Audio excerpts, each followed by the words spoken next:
Ricardo, thank you. So one thing I want to do, I want to start by setting the stage a little bit. As probably everyone here knows, yesterday marked the first 100 days of Trump's second term in office, a tumultuous stretch by all possible measures. And I would say, for the public press, a lot of the reporting we're doing these days is to try to explain the implications locally and here in California for funding cuts and erratic executive orders, and boy, are we busy. Today also happens to be the 50th anniversary of the end of the Vietnam War. And this coming Saturday, Lisa pointed this out, is UNESCO's World Press Freedom Day, when news organizations and journalists around the globe reflect on their ability to report the truth without interference. What else would you like to add for context before we dive into our conversation? I mean, we could say a lot about what's happening with Trump and DOJ, but I don't know, are there any specific things you'd like to bring up before we dive into what we're going to talk about? I think the one thing that I was thinking about this as I was coming out here today, and it's a numbers game and democracy.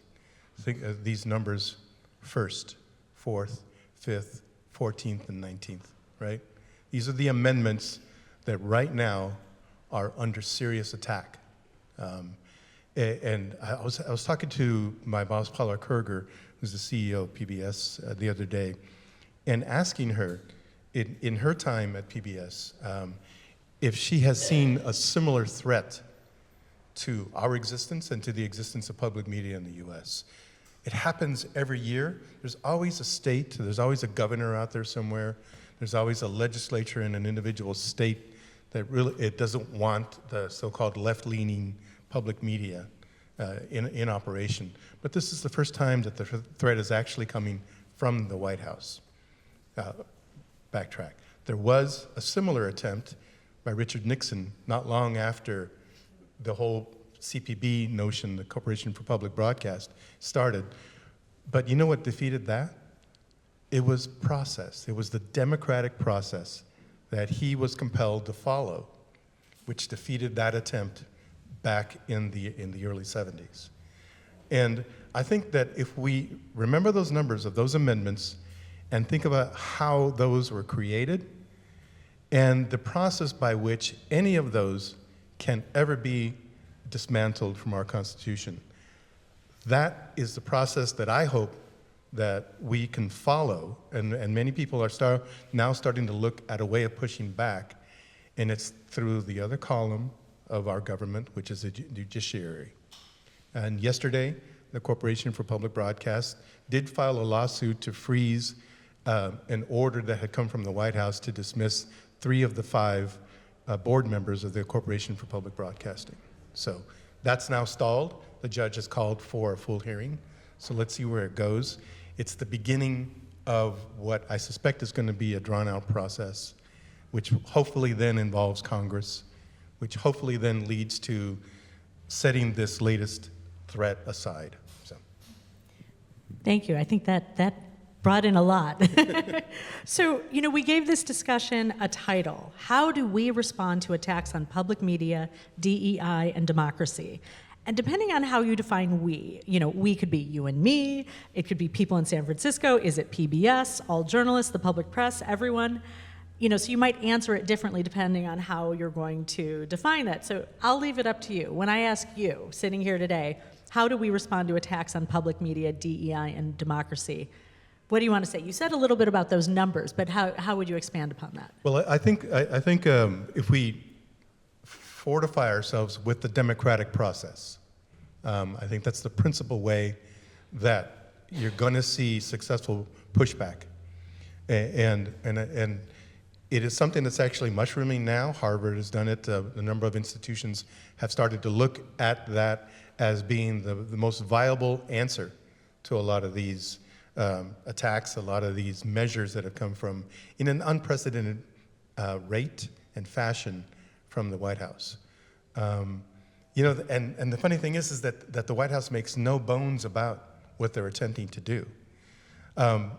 When I was in Latin America, I had I would say a privilege, because it was very fascinating, of following Hugo Chavez from Venezuela around for 3 months in one summer. And he had a playbook.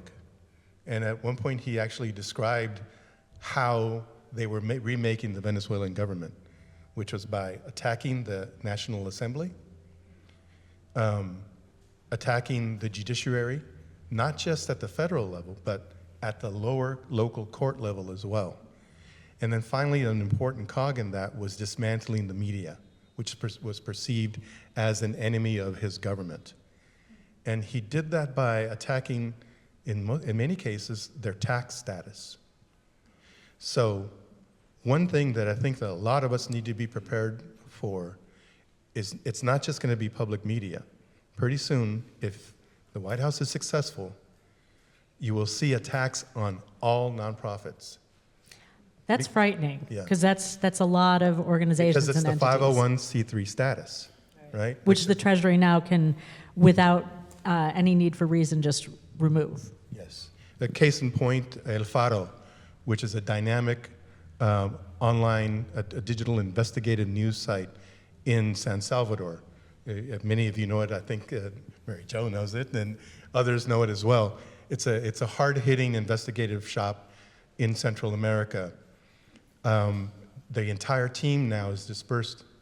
The founder is in Brussels. The staff is now living in Guatemala and Costa Rica and Miami. Why? Because the president of El Salvador, Bukele, decided to attack the outlet using threats or an investigation of tax fraud, which is ginned up, but it is enough to chill an operation. So you see that there is this playbook that the current, I would say, regime is following, and it's established, and it's worked in many countries. So I think we just need to be all sort of girded for this kind of an existential struggle. Yeah. So you mentioned, the White House trying to, or Trump trying to fire board members and how that's been stalled. The 5 directors are nominated by the president and confirmed by the Senate. They serve 6-year terms. If the Corporation for Public Broadcasting isn't a federal agency, why are the president and Senate involved at all? And would it be possible to sever ties? Well, okay, so let me set a landscape. The Corporation for Public Broadcast was created 60 years ago by an act of Congress, hard fought by the likes of Ralph Nader and others who were involved in creating this public media entity. And what it did is established a private corporation that operates with some taxpayer dollars, but then is responsible for distributing this money around the nation to all manner of public media entities. So there is no government involvement per se. The commissioners can be nominated by the president, but the rule also states that the dismissals and the change at the board level are either through Congress or the CPB itself. Okay. So that's a division. That's how it was designed in the first place, which is going to make for a very interesting legal discussion pretty soon in the courts. Okay, and I think everyone here probably knows. So you're talking about PBS and NPR, and funding. So funding goes to the national entities, but also to local stations. Yes. Can you describe a little bit about what percentage of funding is coming Yeah. from the government and what percentage is raised in other ways? So 500 million at least. It goes up to maybe 560 sometimes, depending on the outlay that's approved by Congress. Congress has already signed off, and Trump signed the continuing resolution a couple of months ago that provided funding for public media for the next 2 years, $1.1 billion. So if you divide that over a couple of years, it's about 500 million per year. And it's divided between PBS, NPR, but it also goes to American Public Television, to Public Radio Exchange, and then the bulk of it goes to the hundreds of radio and television public media stations around the nation. For NPR, I think it's NPR itself, the mothership, as we used to say, it's 1% of their budget. That's not a lot. It's not a lot. Okay. For PBS, it's 14 to 15% of the budget, right? I will note that both entities of late, amid these threats, have I can't say for NPR specifically, but I do know that at PBS, donations are up, which I think can help make make up some of that shortfall. So offset. Here's the threat. Mm-hmm. The threat is at the local station level. The bulk of rural stations around the country and even some urban stations probably cannot stay open if they don't have the support from the CPB. Some stations, their budgets are up to 60% of their budgets are made up by funds from CPB. So for larger stations like KQED, it's a lot less, perhaps, right. But yeah. Is there any collective plan to help those kinds of stations through this, or are they having to figure it out each on their own? Well, let me go back a little bit in history, and then again, as I repeat, this is not the first time this has happened. The best case was Alaska Public Media a few years ago. The incoming governor of Alaska campaigned on a promise to defund public media. He won. And public media in Alaska lost half of its funding, $2 million. So CPB helped, with other donors, helped fill in that gap. And the response was very impressive. They collectively formed a single newsroom for all of Alaska. They brought a lot of the programming into a single house that would then go out to all the stations throughout Alaska. And then very smartly, they reached out to the governor and to the senators from Alaska and said, come in and see how we operate. And let's go out to some of the rural stations that depend on CPB funding. And they discovered that in Alaska, public media is responsible for the public emergency broadcasting, that it's, for many small communities, it's the one entity that can put out news and that can connect them to the outside world. So, and I'm not going to speak for the governor of Alaska, but what I hear internally is that he is now a fan of public media in Alaska. So I think we can count on at least a couple of senators and several congresspeople who might be resistant to any wholesale change. And isn't that interesting? I mean, the way you describe what happened there, that was an existential threat, which then it sounds like what they ended up with was a stronger network and one that could serve the whole state more effectively. Exactly. And I'm not going to say that this is we've been acted perfectly in this entire process. I published a column a couple of weeks ago that in a way took PBS to task for dismissing the DEI unit that we had created at PBS. It was a couple of people, but a couple of very talented people, and it ended a formal framework that they had created. And this was in response to one of the executive decisions from the White House that dictated that any public entity that got public money had to do away with these. I'm going to have you pause for 1 second. Never a dull moment. Exactly. Okay. So we are going to get into DEI. I've got a whole bunch of questions there, but before we head there, it's funny. I was going to ask a version of this question, and then someone in the audience who shall remain nameless gave me a different way to frame this. And this is something you brought up a little earlier. What do you say when people who would describe themselves as conservatives say PBS and NPR have a liberal bias? And when people who describe themselves as liberal say PBS has a neoliberal or conservative bias and that major sponsors have undue corporate influence? And I know you hear it from both sides. Yeah. How do you respond to this? Well, I hear that every day. And maybe it says something about our audience. In the morning, I get a lot of mail that says you guys are you're corporate sellouts. The corporations have undue influence on your programming. It dictates what you put on the air and what you keep off the air. In the afternoon, we might as well be, have just left Karl Marx's summer camp. It's just based on the flow of mail that we get. So we get it from both sides. And in a perverse way, that kind of tells me that, okay, well, maybe we're walking the fence perhaps a little close to the way we should be. My late father-in-law was an Air Force bomber pilot in World War II and in Korea. And he used to tell me that you get the most flak and the most artillery fire when you're close to the target. So, and I always kind of think of that as analogous to how we work as journalists. If we're pissing everybody off, then maybe we're doing it the right way, you know. So, Yeah. But I'll tell you that the way I answer a lot of that criticism is I said, well, let's examine. Once a week, my assistant and I, we pick 2 or 3 people who have written into us and angry and telling us that we're biased in one direction or another.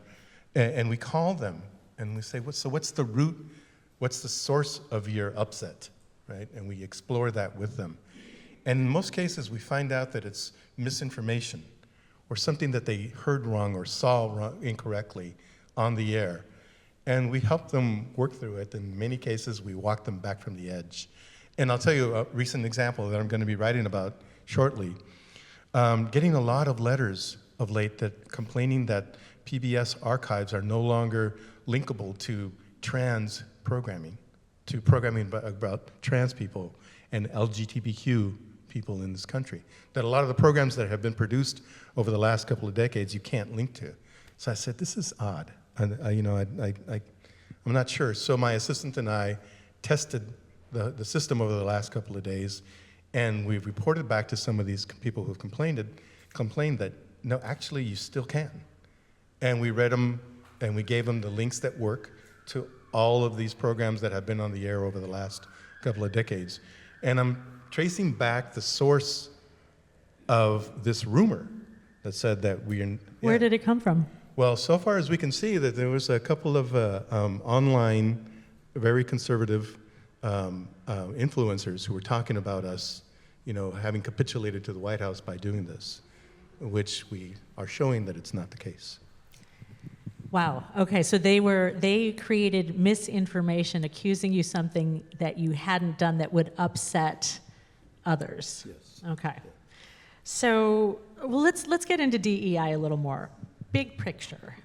What is Trump's strategy? Or, maybe we should say, what is the Project 2025 strategy? What are these attacks about? Why are we seeing all of this right now? It's a political handle. They seized on those 3 letters, DEI, because they knew that it had an impact with a lot of people who were upset and were, leveling charges of reverse racism, and that we're all liberal, hoaxsters now who are just out to remake all of our institutions, in particular by eliminating jobs for white people, right? I remember when I was the head of the board for the Fund for Investigative Journalism, we created we mistakenly called it a diversity fellowship at newspapers. We were going to fund a position on an investigative team, but targeted to people from communities that are woefully underrepresented in investigative reporting. And I made it to Breitbart because of that.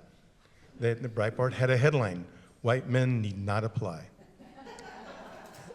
And so one of the reporters called me, and I said, listen, this is a discussion I would love to have, because then I can tell you about the woeful misrepresentation and underrepresentation of people of color and women in investigative journalism.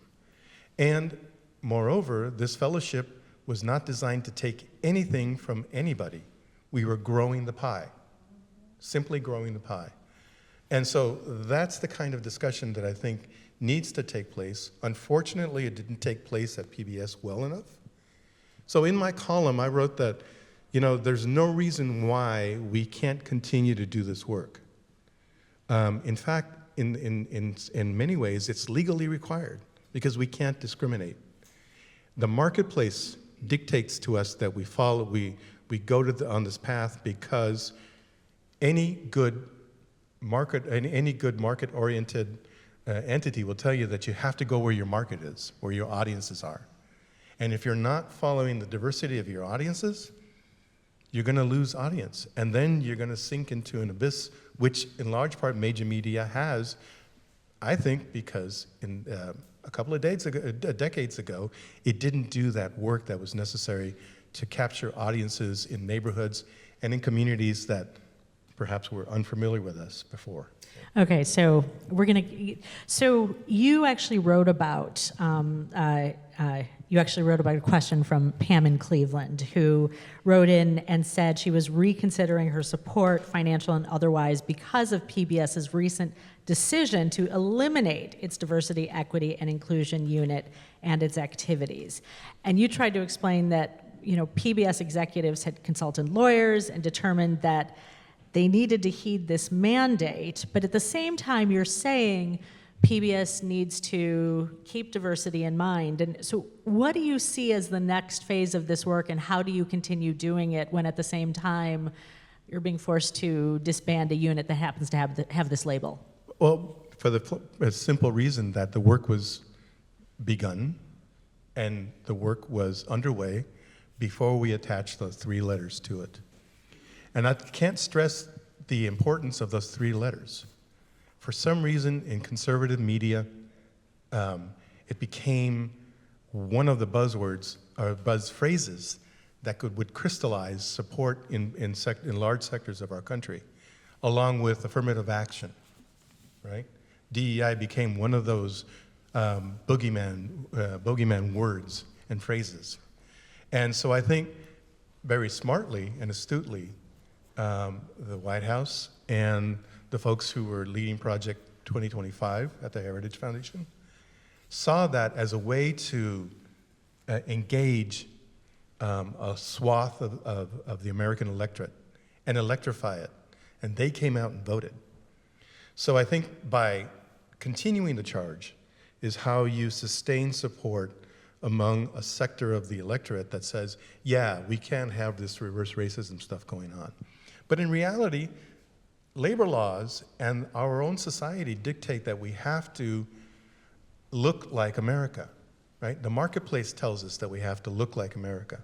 So I think the work continues. Yeah, and it's interesting too, because I think sometimes we have these conversations and perhaps we're jumping ahead and not explaining that, in newsrooms we talk about the importance of having a diverse newsroom to reflect the communities that we're serving, and as journalists, we also talk about the importance of fairness and independence in our reporting and, striving for objectivity and avoiding bias. But, there's also been some shift and expansion of what those terms mean. And, at the end of the day, it comes down to editorial decisions about whose voices and perspectives get included in the stories we tell.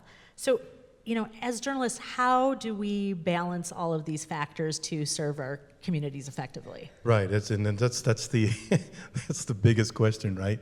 Because if we had the answer a long time ago, we wouldn't be in this conundrum. We wouldn't be in the wallowing world of, God, are we going to have money for next week in media, right? I remember talking to an editor not long ago, and they had reinvested money. So this is what at the Sacramento Bee, and this was in 2008, and they had just reinvested in a printing press. I'm like, why, right? That's not where your audience is. So we are suffering from a lot of our own self-inflicted wounds in this business. And one of the worst ones has been not making headway into neighborhoods and communities that didn't trust us, that don't trust us, that don't know us. And so now we're having to do this in many places from the beginning and rebuild that trust. A good friend of ours, Sally Lehrman, runs the Trust Project in media. And it's following 8 tenets that can show an audience that you are trustworthy. And one of them is community engagement and outreach, and an honest accounting with the audience, with the public. And it dovetails it with one thing that I've been telling people around this country as I've traveled around over the last year doing these town halls, that a way of looking and spotting misinformation and sources of disinformation in particular is by looking at the About tab online and seeing if the About Us has the names and a way to contact the principal editors, and maybe, if you're lucky enough, a audience representative, but also a corrections policy, how we handle making mistakes, right? If they don't have that, that's a clear signal that that institution, that outlet, perhaps doesn't have objective or objective seeking truth-telling as part of its mandate. And I'll tell you an example. There is a Tim Dunn. Remember that name? Hold it.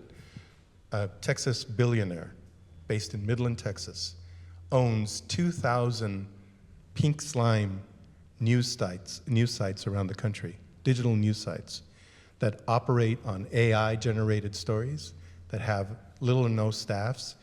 If they do have a low-paid individual, he or she is simply writing stories in a formulaic fashion. There's 2,000 of these around the country. And if you look at their sites and do that drop down on the about, in many cases there is no about us.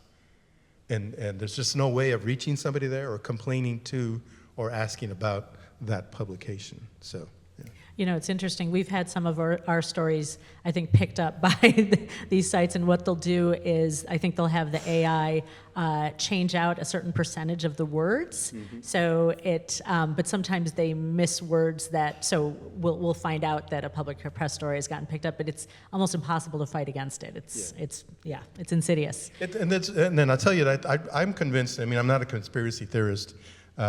Although it's kind of fun to see some of these theories, right? I'm a believer in the 10% rule.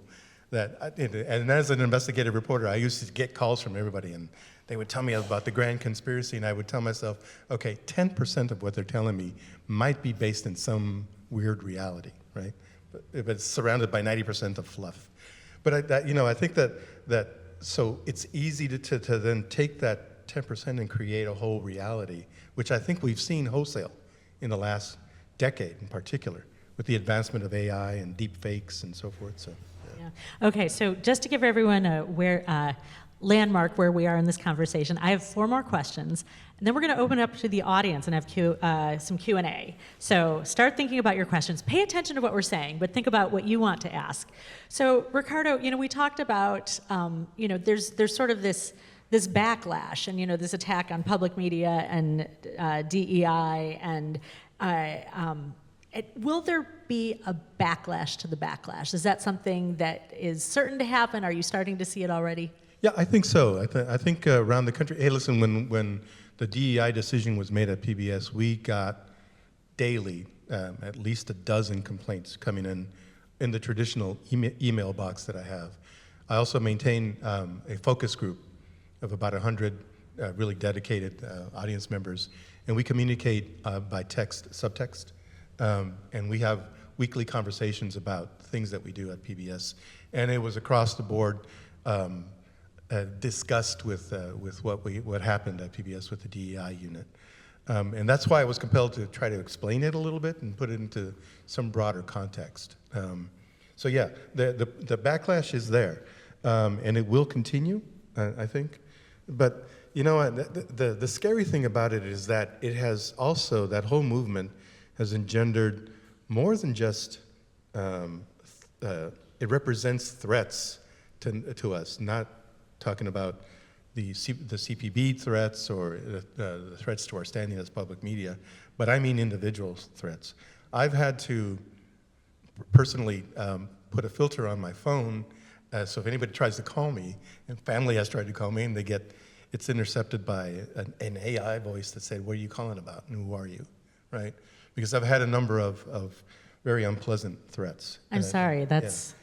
But I figured, hey, listen, I wrote stories about the murders of women in Ciudad Juarez, and afterward was told by a source that the head of the Juarez cartel would prefer that I not return to Juarez. And that threat I took seriously. And haven't been back there officially ever since. But so, bring it on, baby.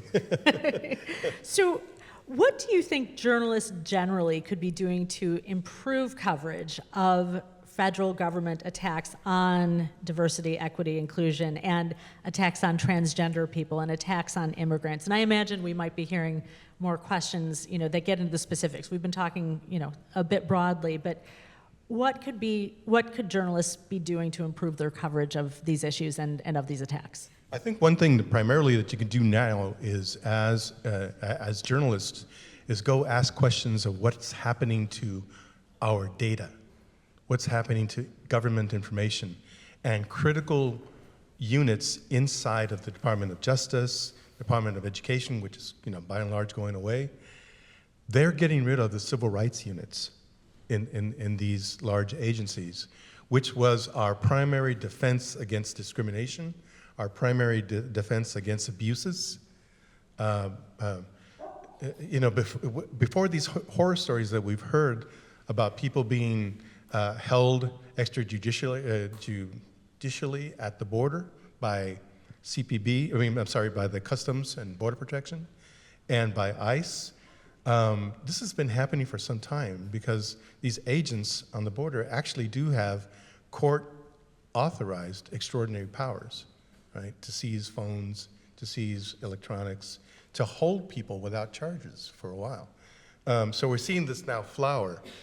And so the problem is that now we're losing the recourse that as a democracy we always enjoyed, that always made a difference for us. I see us as being different than many other democracies in that we have recourse. If something happens to us, we know where we can go to complain. We know we can hire a lawyer and perhaps file a lawsuit against ICE for illegally holding us, and that has been a marker of our democracy. That's going away. And so as journalists, I think we need to step up our game and ask questions of the government about what do we do now as a society. Thank you. I was going to ask, what else do our communities need from journalists at this moment, but I feel like you've actually explained a lot of that. And I have one more question, but I'm going to save that for the end. I'd like to open it up to our audience. What questions do you have? Okay, so the question was that it seems that the right has hijacked some of the language of climate change, and what do we do to reclaim that language? I think it goes in line with the same treatment of DEI and affirmative action and some of these other phrases that were captured and have been essentially discredited, so you can't talk about these kinds of things. And I recall a conversation at NPR when I was there many years ago where I still had editors, and this was like 2013, there were editors of some of the shows who are still asking, well, how do we represent the 3% that doesn't believe in the scientific or the science around climate change?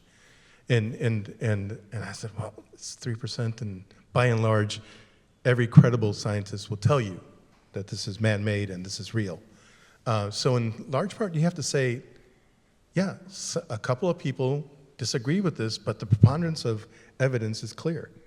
And you speak the truth about it. And I think that in some ways we need to get away from labels because they do us an injustice. DEI got in trouble, I think, because a lot of DEI programs were slapped with this label to show audiences that we're doing something in the wake of the George Floyd murder. And I think it was overused.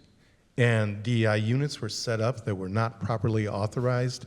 By that I mean, they got the formula that they had none of the authority, half the information, and no budget to do what they wanted to do or needed to do. So immediately, even in-house, it got a black eye. And that has happened in some cases to the handling of global change, climate change terminology. So I think that we go back to telling a full story about these efforts. We go back to telling and showing the impact that we can show today about climate change. And ask the questions here in San Francisco. What is San Francisco going to do with the sewer outflow system as the sea level rises? We're looking into it. That was a great question. So the question was, if you look at other places that have pulled themselves back from autocracy, what was the playbook? I think specifically referring to the public media playbook or sort of other things that helped that recovery. Well, I think it's basically we do our jobs. El Faro, the example that I cited, still publishes. and it still has very good sourcing inside of El Salvador. It recently showed that the Salvadoran miracle, that the MS-13 has been defeated and so forth, actually came at a cost. And that cost was the government negotiating with MS-13 to stop the violence, and we'll let some of your leaders out of prison, right? And there's exchange of money in some cases. So Alfaro continues to do this, right? They just can't be in the country because then they'll face tax fraud charges. So that's been one response. The other response is to continue to do your work wherever you can, however you can, but do it in a fashion that then shows audiences the reality of the impact of cuts, for example, the reality of what this playbook, the consequences of this playbook, and how they're affecting communities. That's another strong way of doing it. I do think that one way that I know that at PBS, what we've done and what a lot of people in the system have tried to do is show the impact of the local station on individual communities, in particularly in rural states. And many of those are red states. And interestingly enough, those stations are the ones that are most immediately on the bubble. So you show the impact to your local representatives, you show the impact to your local leaders. A great example is Midland, Texas, in the same place where the Texas billionaire lives. West Texas Public Media does this wonderful thing. They don't have a budget to have a newscast, but they organize and have done for a number of years now a public debate at an old theater. And people come and they respect the Robert's rules, and it's this wonderful public discussion about different issues. And it's wildly popular. It's won a lot of fans in a very conservative community. So I think those are the kinds of models that many communities, I think, are now looking to and saying, we have to do this work. Yeah. I see a question. Miranda. So the question is PBS willing to forego its federal funding? Well, I can't speak for PBS in this regard, but I would say that from my position looking inward, I don't see how we can, for the very reason that if we say thanks but no thanks, it gives those who would like to permanently do away with that source of funding saying, hey, y'all are okay without us. So let's take that $500 million a year, which is nothing compared to a lot of budget items in the bloated federal government, and say you don't need it. But the consequences of that would be that many stations, individual stations, which are autonomous in the system, PBS, except for those 3 hours from 7 to 10, really can't tell individual stations what to program. The rest of the clock is in the hands of the local programmers. And so that same autonomy might come at a cost if that flow is interrupted. So, yeah. Although I will say and reiterate that donations from high net worth individuals and foundations have gone up in the last few months in response to the specter of losing this funding. Okay, more questions. So the question is, and the person who asked this question was talking about listening to a program on KQED that described DEI, diversity, equity, and inclusion, as also affecting people with severe disabilities, and that perhaps there are a lot of people out there who don't realize that DEI is about inclusion in defined very broadly, and what can be done perhaps to reframe what we're talking about so that people actually understand what this means and what it encompasses. I think quite simply the way you do it is go back to what the original mandate was for public media, is that you have to represent your community.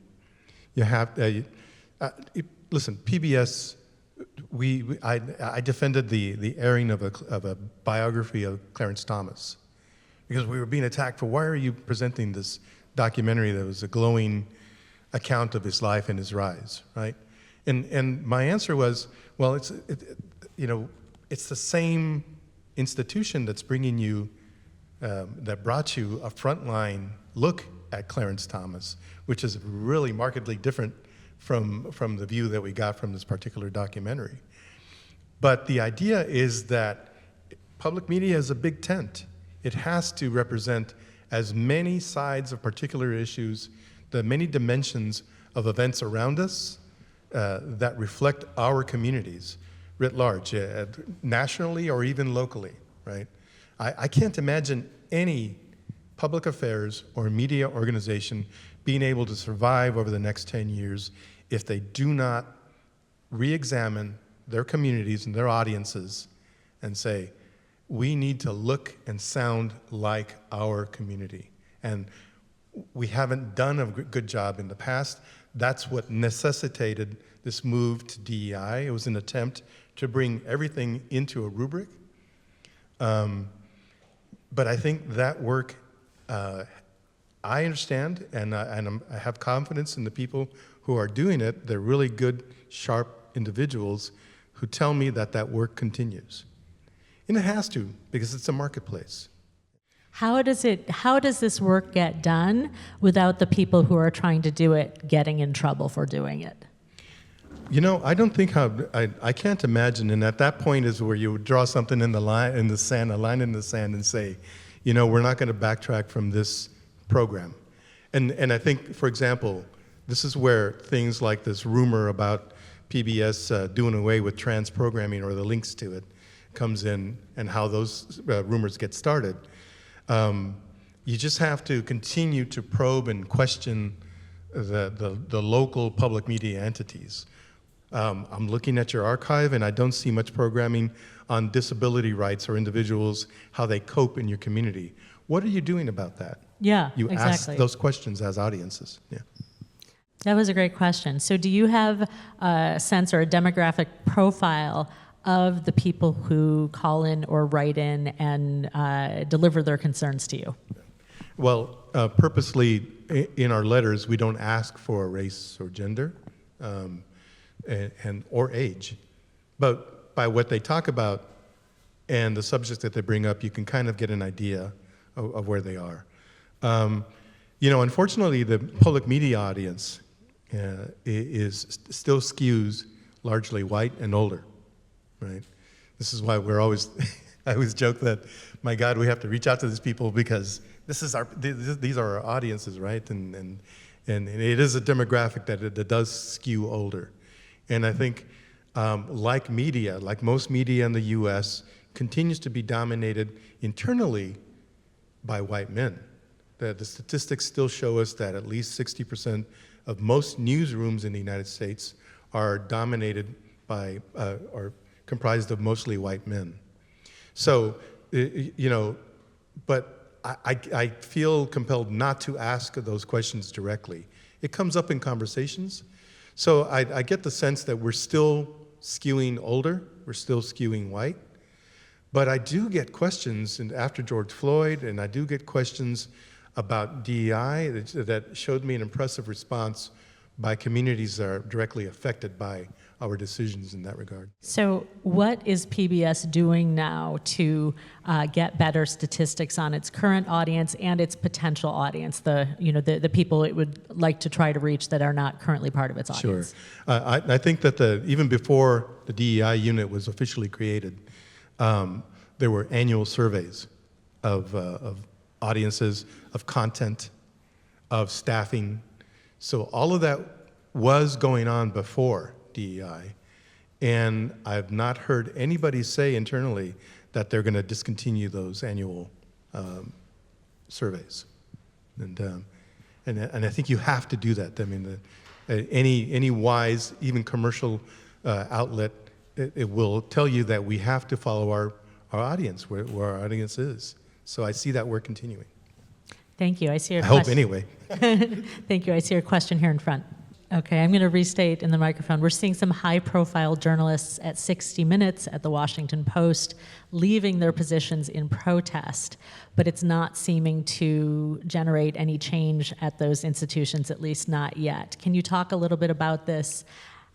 And, you know, I mean, thinking about there's a loss here, and is it having the effect? What results might we see in the wake of these departures? Well, I would hope that we as a media are learning lessons that you can push back, that you can fight back, that you can stand up and say, oh, well, okay. I mean, it's not going to affect how we do our work internally. Specifically at CBS and some of the other networks, they were being sued in some cases by Trump himself for defamation. And those entities, they'll say in the case of CBS, actually had ongoing petitions with the FCC for mergers or acquisitions or other business things that I think they decided that they didn't want to rock that boat and perhaps lose a valuable license. And so they made those decisions to acquiesce to the demands. So it's out there. A lot of other entities are probably seeing the writing on the walls and saying, maybe we should follow suit. But the scary thing about that is that then you start self-censoring. Then you start saying, well, let's not go there. Let's not do a story about trans people, right? Or a trans community. I haven't seen that yet at PBS. I continue to ask because of that same reason, right? And talking to colleagues, even at the Post and other places, even at the Wall Street Journal, there is pretty aggressive reportage about the injustices that are happening at border checkpoints, the injustices of people being removed from this country illegally and without due process.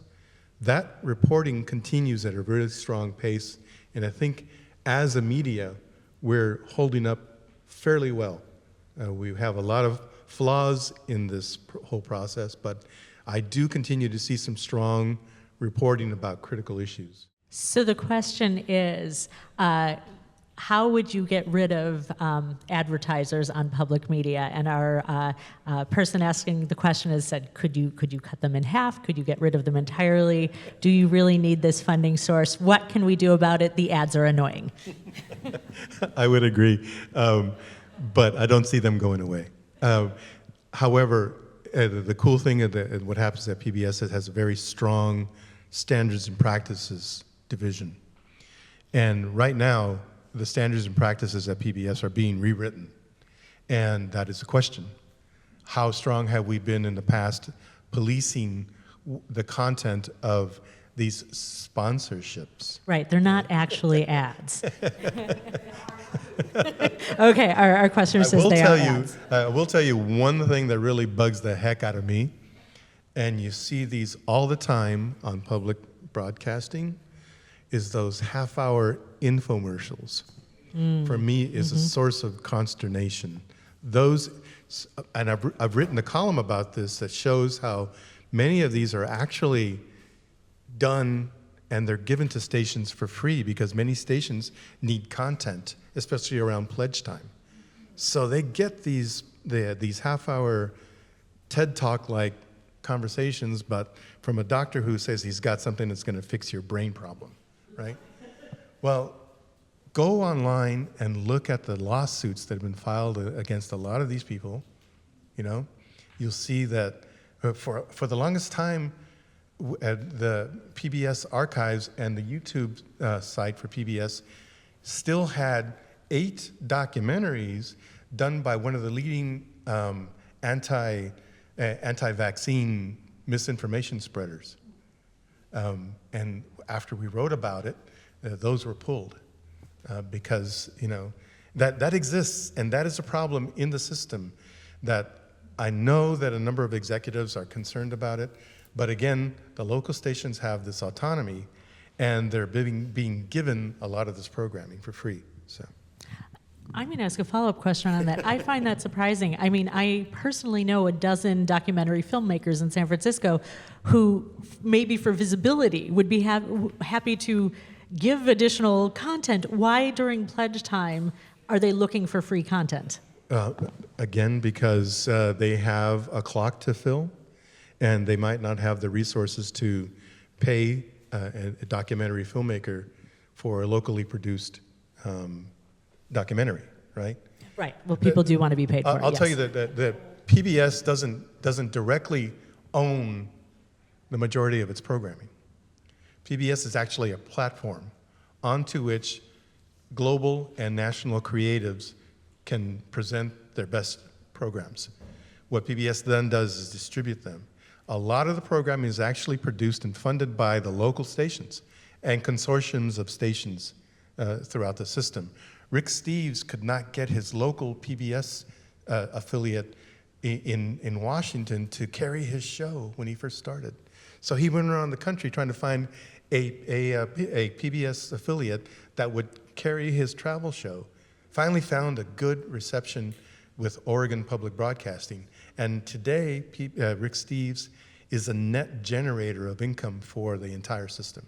So the question is, how do we convince people to pay for good journalism? Because the money is needed to keep it going. Well, the most direct way to do it for this audience, and tell you, if each of you, does anybody know Amway here? Let's follow the Amway model. So 5 of you, I will contact directly and say, give the San Francisco Public Press $5. Oh, thank you. And each of you then will be asked to go out and get 5 people to do the same, right? And all the money that goes up that pyramid goes to the public press. That's one way of doing it. It's a quick way of doing it. I actually have an idea, and there's no time here to talk about this idea, and I've actually tried to put it out there with a couple of people in the industry that might be able to make a difference here.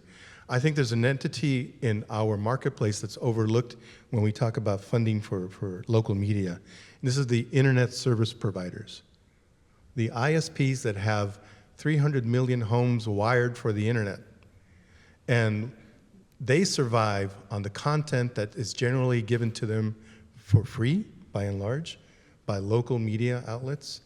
And I have suggested to people in the business, why don't we ask the public very quietly and gently for $1 a month on your internet bill that goes to internet content services. Now you start multiplying the numbers, and we're talking hundreds of millions of dollars that can go to local outlets, and regionally, local governing boards could help distribute the funds to nonprofits and other news outlets in a community. This can be done. There's a model for it now. Cable companies that support public access stations follow a similar formula. So I've suggested, why not take this to the ISPs? You won't need government to be involved with this. This could be something that the industry can solve it on its own. Ricardo, I like that idea, and what a great way to wrap up. Thank you all. First, Ricardo, thank you for being here this evening.